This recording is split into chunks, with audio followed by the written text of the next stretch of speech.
નમસ્કાર. જીએસઆરટીસી અને એટલે કે એસટી નિગમ ના હમણાં હાલમાં જ કંડક્ટરના ફોર્મ ભરાય છે. એ ઉમેદવારો માટે એક રાહતના સમાચાર છે. વારંવાર જે હેરાનગતિ થતી હતી આ ગરમીની અંદર કે ભાઈ રેડ ક્રોસનું સર્ટિફિકેટ જોઈએ, બેઝ જોઈએ, એના માટે હેરાન થવું પડતું હતું.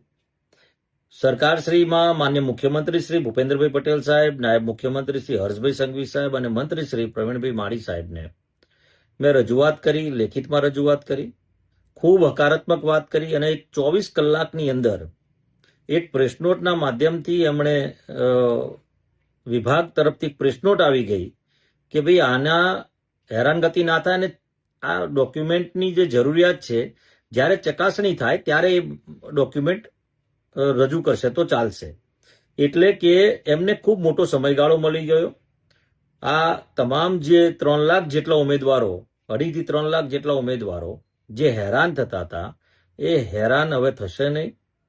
એટલે માન્ય મુખ્યમંત્રીશ્રી, નાયબ મુખ્યમંત્રીશ્રી અને મંત્રીશ્રીનો અને સરકારશ્રીનો હું દિલથી જીએસઆરટીસીના કર્મચારીઓનો તમામનો દિલથી આભાર માનું છું કે 24 કલાકની અંદર આ નિર્ણય લેવા બદલ ખૂબ ખૂબ આભાર. તમામ ઉમેદવારો વતી હું આભાર માનું છું કે આ સરાહનીય કામ સરકારે કર્યું છે અને એ પણ 24 કલાકની અંદર આ નિર્ણય લીધો છે તે બદલ એમનો દિલથી હું આભાર માનું છું. તમામ ઉમેદવારોને અભિનંદન પાઠવું છું કે આવનારા દિવસોની અંદર આપ કંડક્ટરની ભરતીની અંદર ઉત્તીર્ણ થાવ તેવી શુભેચ્છાઓ.